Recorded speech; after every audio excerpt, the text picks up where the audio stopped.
So thank you for joining us on this quick walkthrough and demonstration of how we can use GitLab pages as a new bit of functionality from GitLab to help improve our understanding of our application code. So this is a recording of a session that I ran live a few days ago, late July 2024. But we did have some technical issues, so I believe the sound dropped in and out and people are unable to hear me during that session. So I do apologize for the people that did attend that session, and hopefully this recording is a bit more easier to understand, or a bit easier to listen to without the technical glitches. So we'll start off with a quick overview of what we're trying to achieve. As I mentioned, we're trying to use this new functionality of GitLab called GitLab Pages, which allows you to render a HTML page for a project pretty much automatically to help you share knowledge, use it as information radiator, however you see fit. So in our case, what we're going to be doing is using it to replicate what we do with our automatic architectural diagram generation, but it could be used for a broad number of use cases. Just to set context, I'll just walk you through some of the technologies that this is based on before we get to the GitLab Pages component. So we have a product that is based around SonarQube, and what we do with SonarQube is we use it to understand our message broker or application Connect enterprise code. So I'm just going to do this in a slightly different order, just because it probably makes more sense to go from the code to the process to SonarQube to the GitLab Pages. So this is some sample code or a sample project. So in here you can see there's a whole bunch of ESQL files, message maps, schemas, all sorts of stuff that makes up our project.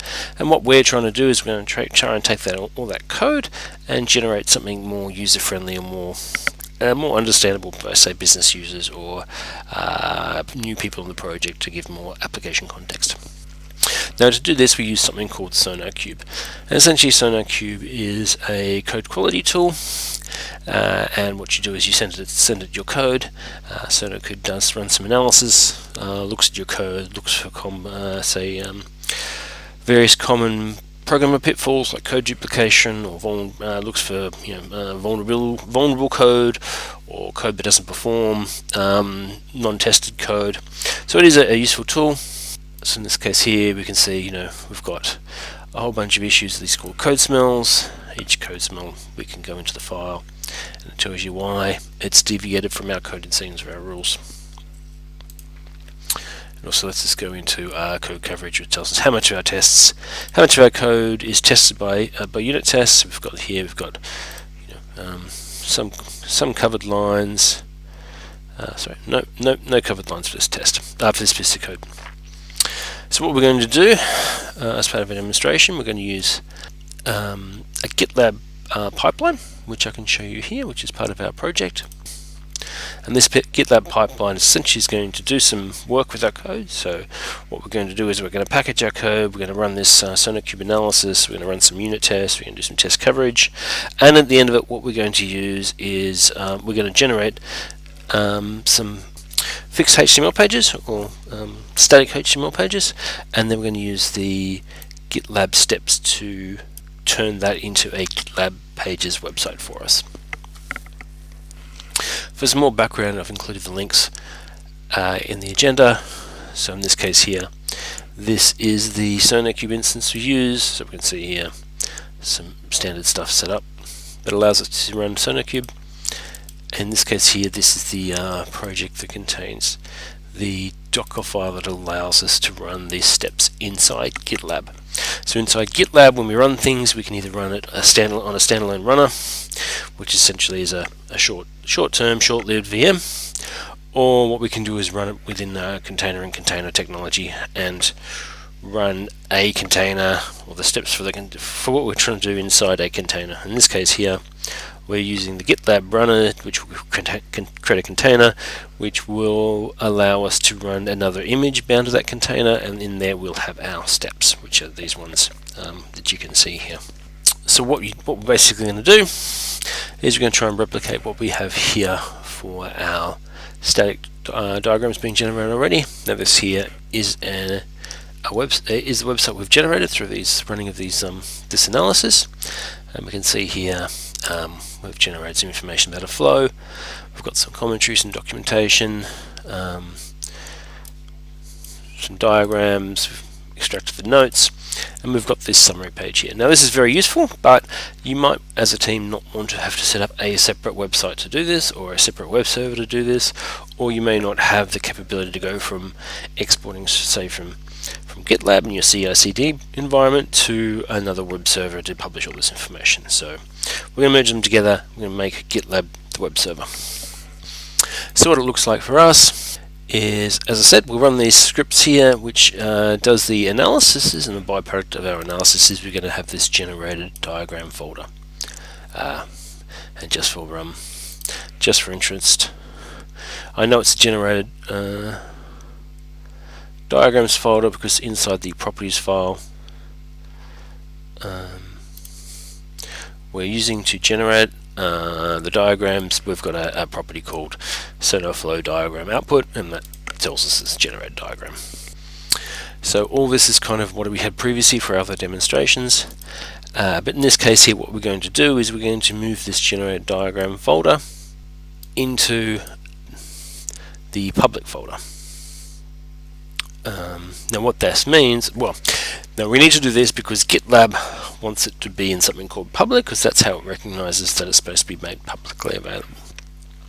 Now there's a couple of gotchas here. One is, in this case here, I'm doing a demonstration which is all publicly available on GitLab. So anyone can log into GitLab, or sorry, anyone who doesn't even need to log into GitLab can actually view this source code, view this page, have a look what we've done, have a sticky beak.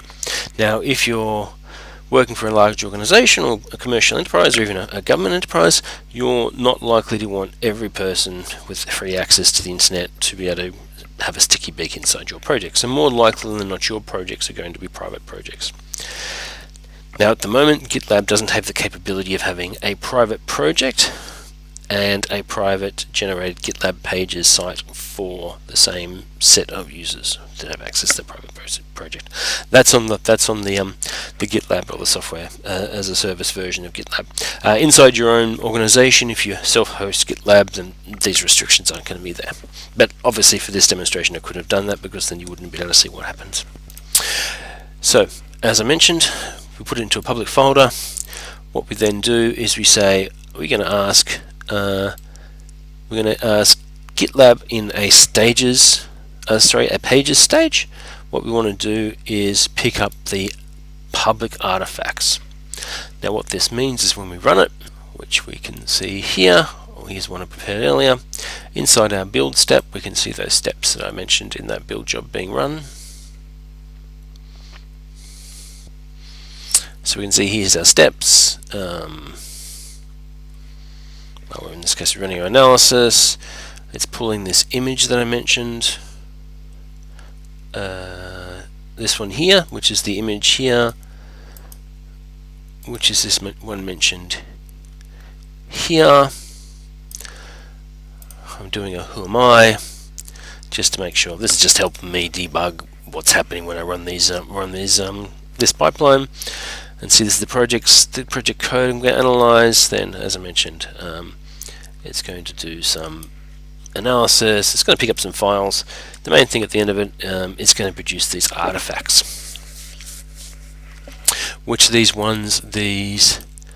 GitLab pages produces. Sorry, the analysis produces, and the GitLab pages consumes. So if I go back to my build, I can see that it's produced some artifacts, and if I'm interested in seeing what they look like, I can go in to have a look at them. So in this case here, there's the artifacts of the job, and what we can see here, we've got a public folder, which is the public folder published here, which I'm interested in consuming here. Inside this public folder, I can see a bunch of different things, but in this case here, the thing we're interested in, this is what's going to get presented. We've got an index page, and in this case here, it's identified that it's an index page for an artifact. So what I can do is open that in a new window, and it's going to give me that page. But this is based on just the HTML page which I've generated, which I can view pages here. HTML page I've generated. Not quite the same as a GitLab page, because these artifacts will be basically kept for a certain amount of time, and then they'll be deleted or purged as part of your cleaning up of your jobs and your job history. So we want to do then, I said, following this pages stage, we can see here when we go back to our, we'll just go back to our pipeline. We can go into our pipeline again. We'll see our second job, which is our pages job, and we can see here what the pages job's doing. It's then basically doing these steps here for us, and again what we can see is it's doing uploading 374 artifacts as part of this public folder, and then telling us what it's doing with. Now you notice here in our build job we've got two stages, or two jobs I should say. We've got a build job, which is in the build stage, and we've got a pages, which is in the pages stage. When we look at the pipeline, it's actually got three. We can see this extra deploy stage, which we didn't see before. And you notice also I can't actually click into it to tell you what's happening. So this is the extra bit that GitLab has added for us automatically. And what it's done is worked out we've got those pages, it's automatically run this step, and then to see this, what we can do is we can then go into our deploy, and we've got this pages menu, click into that, and we can see that we've got some configuration options around the pages, and it tells us where we can go if we would like to have a look at it. So what I can do now is I can go into that link, which will open in a new tab, and we can see that same generated page show up with all our architectural information. Now the difference here is previously we were looking at this self-configured website with a port and IP address. Now all we've got is basically a GitLab generated domain injunction that we didn't have to do anything to set up. We don't have to worry about provisioning, we don't have to worry about capacity or storage. It's looked all after us. It's all looked after us. Looked after for us by GitLab.